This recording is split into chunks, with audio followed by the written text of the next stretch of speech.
Well, we were talking about Mr. Roberts when we cut off a minute ago. So how did you get involved in that?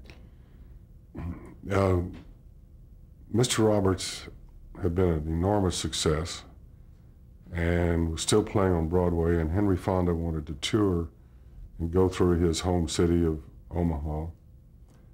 And he was a principal along with Leland Hayward, the producer, and the legendary director, Josh Logan. And they really just wanted 4 more young men to fill out the crew on stage, because they had traveled with a smaller group. And they asked the USC football players if they would like to work for $32 a week, and they couldn't afford that. So somebody said, check with the drama department. And a friend of mine, Harry Allen, who was driving a taxi and going to school and studying theater, called me a number of times over the weekend, and I finally got the call on Monday to see the gentleman I spoke of a moment ago about Mr. Roberts. And so 4 of us were hired, 3 of us from USC and 1 young fellow. And we went up to San Francisco and we were put into the show. And it was kind of a nice thing to see these legendary people. I knew who they were, Leland Hayward and Josh Logan. And Henry Fonda had a dinner for the company that night and sort of made us feel welcome and part of the crew.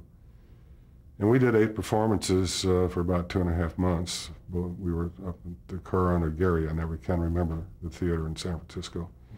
And the Biltmore Theater in Los Angeles was taken down a few years ago and made into a parking lot.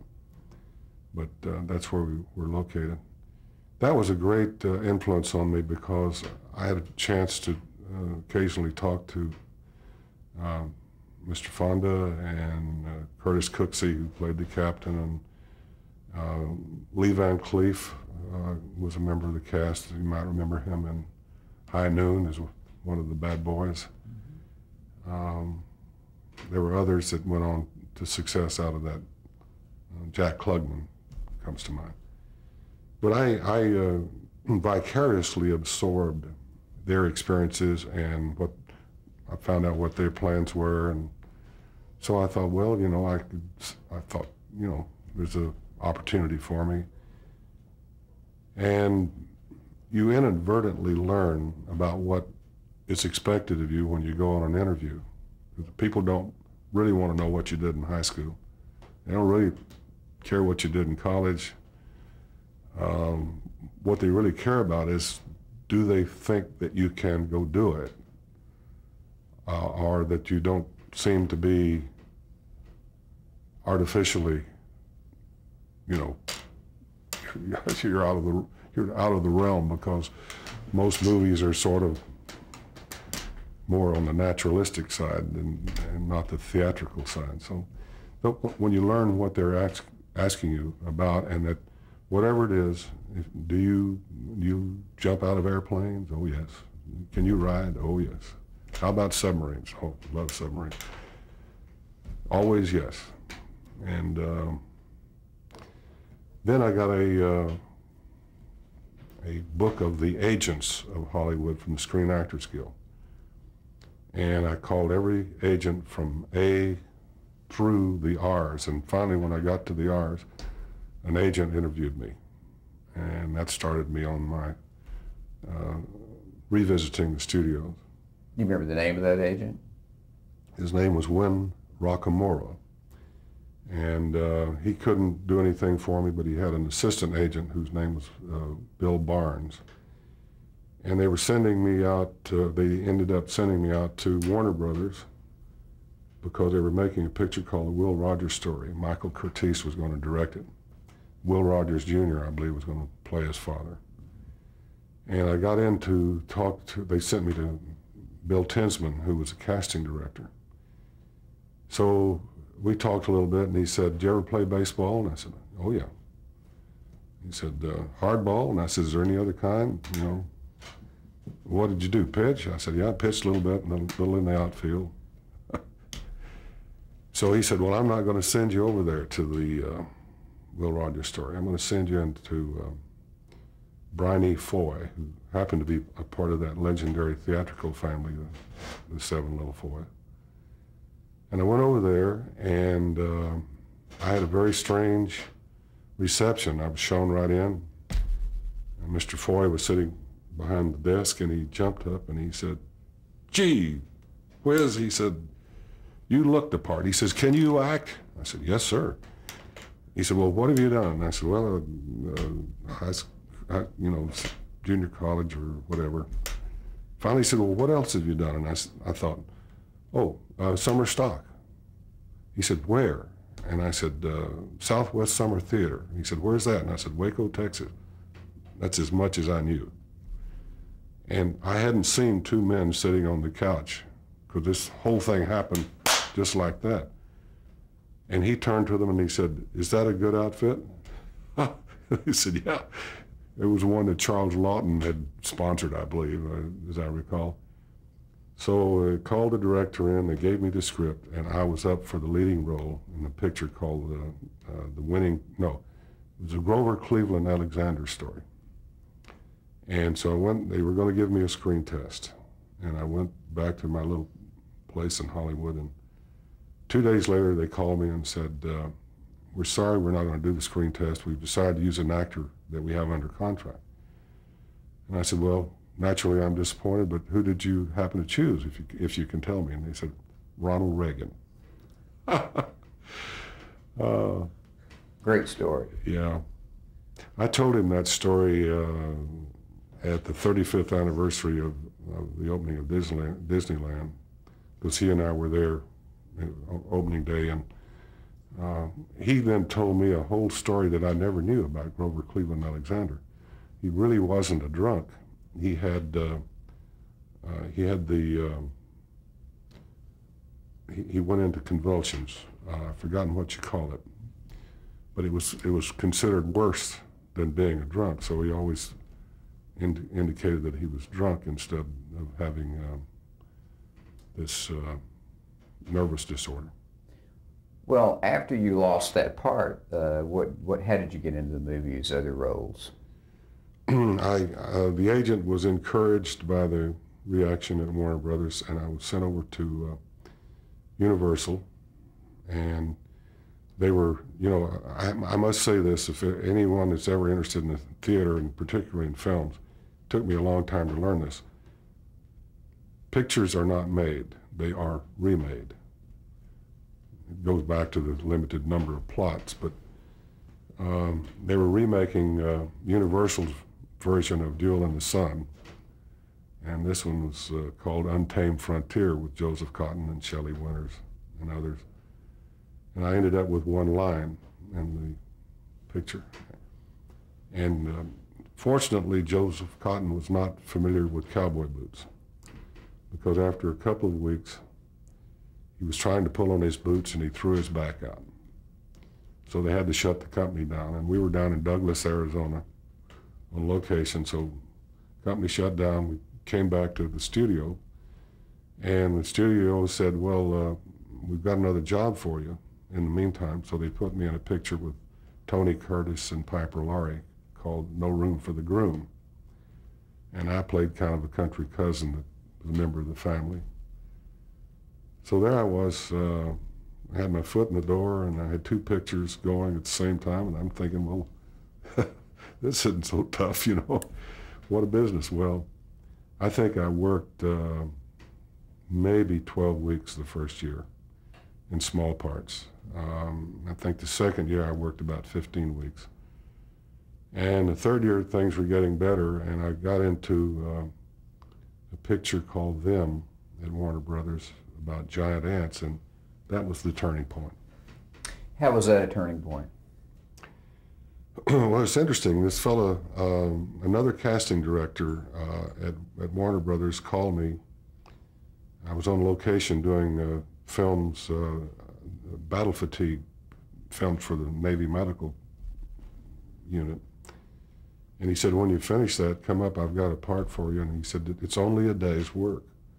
And I had reached that exalted status of featured player, where you got paid for a week, even if they only used you for a day, but it was a different status.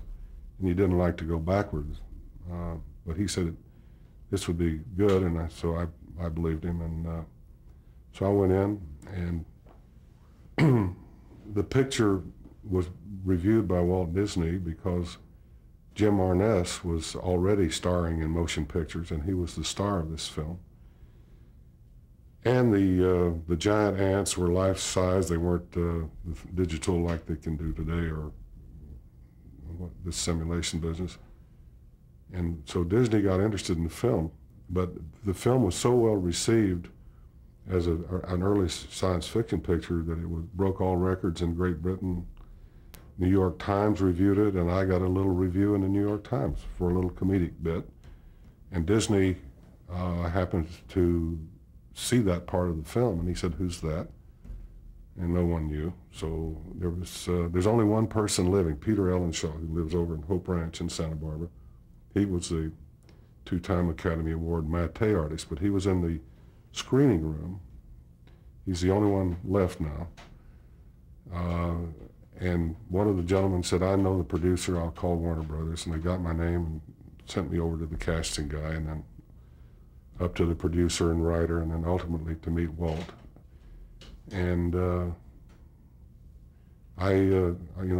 was my lucky break, because he just saw maybe a minute or 2 minutes of film, and well, I want to come back to Disney in a second, but I want to ask you, had you been in television before this? Had you done any television work before you met with Disney?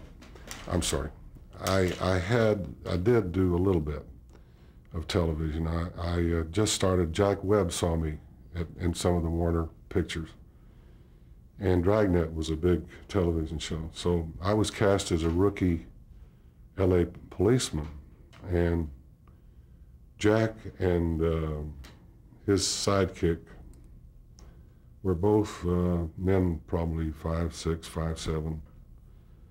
And so when I came in my uniform, there was a corpse on the floor in the scene that I figured in. So I played the whole scene on my knees. And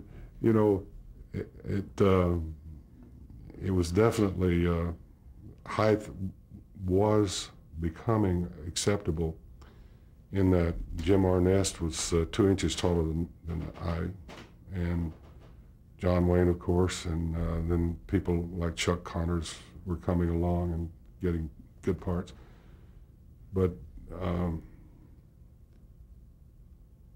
there were times when it was not an advantage. Did you play that whole scene on your knees? I played it right down, kneeling by the corpse.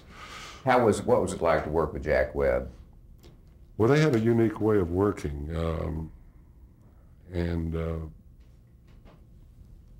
it was fun. And he was such a nice person, and he did a lot of what he did for me. He would look, and it wasn't all just altruistic. I mean, if he thought someone would work, I mean, he was getting people that didn't get a lot of money. I mean, we all worked basically for minimum. And but nonetheless, he was always looking, and did that. You said Webb had a unique way of working. What did you mean? Well, his trademark, just the facts, this matter-of-fact sort of approach. But I did that, and I did the young lady was here just a couple of weeks ago. She now lives up in Carmel. Her name is Nancy Hale, and she was a starlet at Paramount, and she did a little television show called Tales of the Century, and it was a half-hour story, and I played a sheriff, and I've forgotten the plot, but we've remained friends all these years. And I did maybe one or two other television shows, and then the Disney thing came, and that was... With my understanding, maybe your first appearance on television was on Annie Oakley. Weren't you on Annie Oakley? Well, Annie Oakley was shot at the same time as the Tales of the Century. I did two different shows, and it was, again, a break for me, because I'd never had a leading role, even in a half-hour film. Mm-hmm. And that came out of the Gene Autry Flying A Productions. The Annie Oakley show did. The Annie Oakley, and so did the Tales of the Century, I believe. Well, so you got to meet Disney. Yes. Tell us about that meeting. Well, I had been to the studio and I had read a little dialogue for the writer, Tom Blackburn, and Bill Walsh, who became, until Star Wars, he was the highest grossing dollar volume producer in the history of motion pictures, because he wrote and produced Davy Crockett, Mickey Mouse Club, and all the way to Shaggy Dog, Herbie, Flubber, all those shows. And they also wrote the Ballad of Davy Crockett, which I got to record in October of 1954 as a promotional record. It had never been recorded before. Anyway, I visited with Tom and Bill Walsh, and then one day they said, Walt is coming down, and so he came in and I was introduced. And we went down the hall, and I'd picked up a few chords on the guitar and written a few songs. Again, Burl Ives had visited the University of Texas when I was a senior, and I'd heard his concert. So we went down the hall and we just visited. Where are you from? Tell me about school. So, see, you have your guitar. You play me a tune or two. Okay. And you know, it was just about like you and I sitting here talking. It was should be you and me. But you just had a pleasant conversation, and then you played him a few songs, and yep. But you were already ready to go as Davy Crockett at that point, right? I mean, the decision was made. No, I think he made that decision that day. I see. He talked to the other two fellas, and he was always accessible. I could go up to his office, and I don't ever recall being told, you know, you'll have to come back or something. Just wait just a minute. He had sort of an open office in that it was a very collegiate kind of atmosphere, and so I'd go in and he'd say, "Have a seat." I'd sit on the couch until he'd finish whatever was there, and I'd talk to him about whatever I had on my mind. His brother, who was the financial genius behind the operation, Roy Disney Sr., and the chief legal counsel, whose name was Gunther Lessing. He was an older man, rolled his own cigarettes. He had once represented Pancho Villa in 1918 or whatever it was. So it was for me, I don't know, I'd never said this before, but it was like sort of being in the sun. It was a warm place, and I felt very comfortable there. And everything went very well for a couple of years. I did a lot of things that were interesting. I traveled to 42 cities, part of the time by myself and part of the time with Buddy Ebsen, who was my co-star. And we appeared on theater stages and did all the promotion things. And I did 13 foreign countries, all that. But the funny part was that one of my neighbors here in Los Olivos is Ray Stark, who is a famous motion picture producer. And our two little California ranches are side by side. We're neighbors. But he became my agent in 1956. Bill Walsh introduced me to him, and he renegotiated my contract. And up to this point, I was under a personal contract to Walt Disney. So Ray was experienced in the negotiations of Hollywood, so my paycheck went quite a bit different. And Walt didn't want to pay that personally, so I became, I put under a new contract at the studio. another 7-year contract. Well, I went 2 more years, but the problem was that the studio did not have any background with having actors and actresses under contract. And they figured they were paying me, so anything they wanted me to do, I should do and not question. So I was given some nice little roles, like Old Yeller might be a case in point. Fred Gibson was a reporter at the San Angelo Standard-Times when I was a boy, when my dad knew Fred, and I got to renew my friendship with Fred when we made the picture, but had a very small part in the picture, and that was a part of the utility player that I'd become. Mm-hmm. So they put me in another picture, and I said, I'm sorry, but I can't do this. And it led to my leaving the studio. Well, let me go back a second to Disney and the personal contract thing. What exactly does a personal, if saying that you had a personal contract with Walt Disney, what does that mean? It means that he was my only sole boss. And at the time,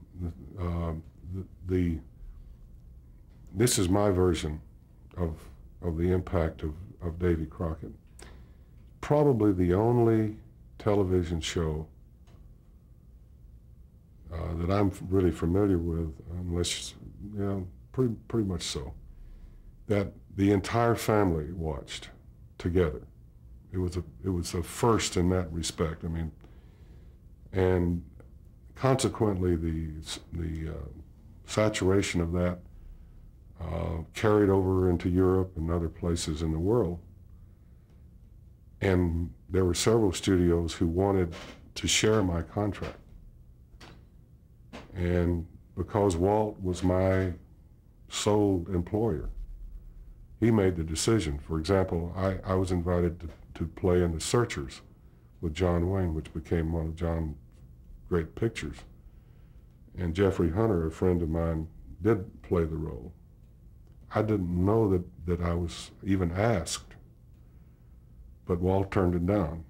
And when he told me, I almost fell through the floor. But then Bus Stop came along, and I wanted to play the young cowboy in that, and he said, I don't think that's the kind of picture you should do.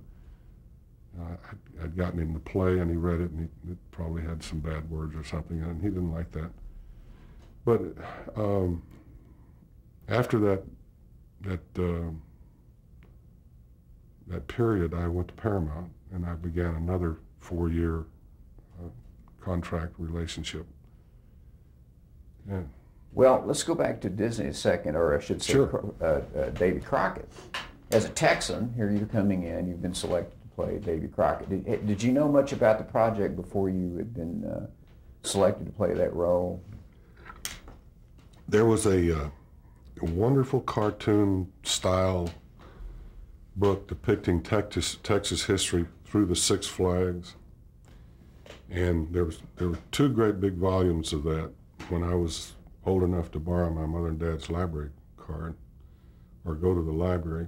And I started to read quite early because out on my grandmother's farm and my grandmother's ranch and my grandfather's farm, the big moment of the day was the delivery of the Fort Worth Star-Telegram. And of course I started with the funny papers, but then I was reading, I think a little earlier than most kids reading the paper because there wasn't anything else to do. And, excuse me, I've lost my track here. Well, we were talking about what you do about Davy Crockett and Texas history before. So, when I did go to the library, I found that book, or those 2 books, and I read those things over and over and over. And so Fannin and Stephen F. Austin, I went to Stephen F.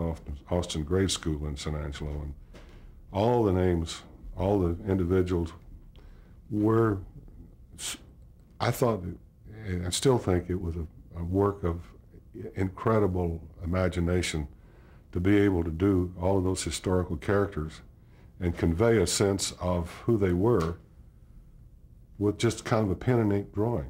These are they were known as the Texas history movies. They were called movies. You're talking about the cartoons that were done. They had the little line up there, yes, like a comic strip. Right. And sponsored by Magnolia Oil Company.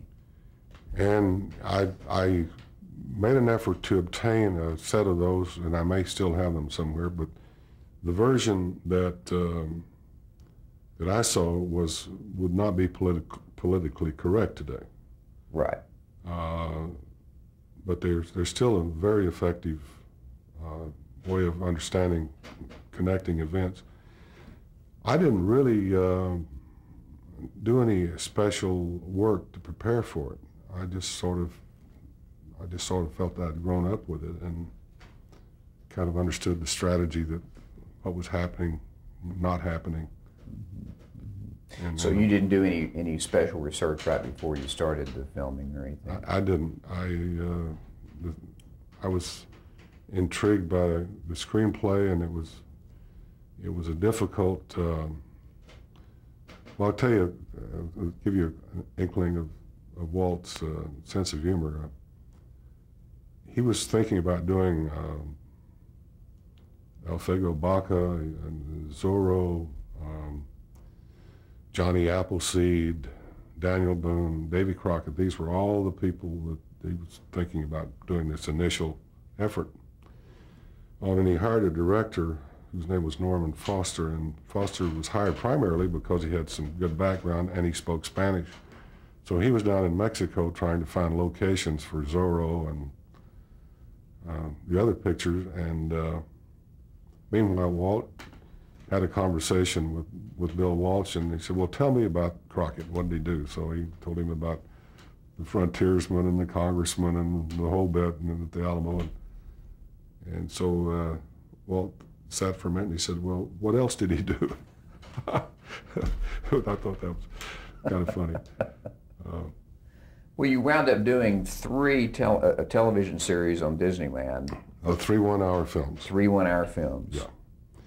I've got the titles here for you. Davy Crockett, Indian Fighter was the first, and then you had Davy Crockett Goes to Congress, and then Davy Crockett the Alamo. Yeah. You had 3 different ones. Very difficult thing. I think only Disney could have gotten away with it because it was so episodic, and so the song was created to bridge the episodes, and it all worked.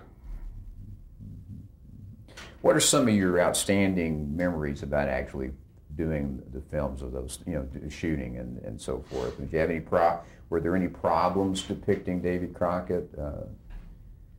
Well, yeah, there were, and these are kind of personal observations, but I realized this was a big opportunity. So when I prepared very well. I knew all 3 hours of the. No, I only knew 2 because they were still working on the Alamo.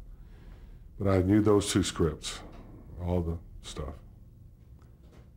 And we got out on location, and this was another interesting thing about Walt Disney. He sent us to a Cherokee Indian reservation in Cherokee, North Carolina.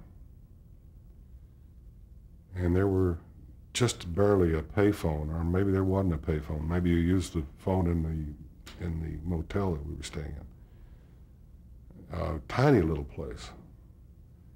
And we went out there with the film crew and in the mountains and on that Indian reservation, working with real Cherokee Indians who lived on the reservation. And we were running over. And finally Walt came with his wife Lily and 2 friends, another couple. And I was working with a fellow named Pat Hogan, who played Red Stick in the film, the Indian chief. And we were fighting in this river. And so Walt watched a little while, and I have a picture out at the winery with Pat and myself, with Walt and his guest. And I think he liked what he was seeing, and he didn't particularly mind that we were going over. He would prefer we could do it faster, but he wanted it right. So we got to a point, I was having a problem with the director, who was stage trained and so forth, and he felt that I didn't have enough energy to what he wanted. He wanted a little broader, I think, and I kept trying to do it my way. Let's pick up the story and we change film.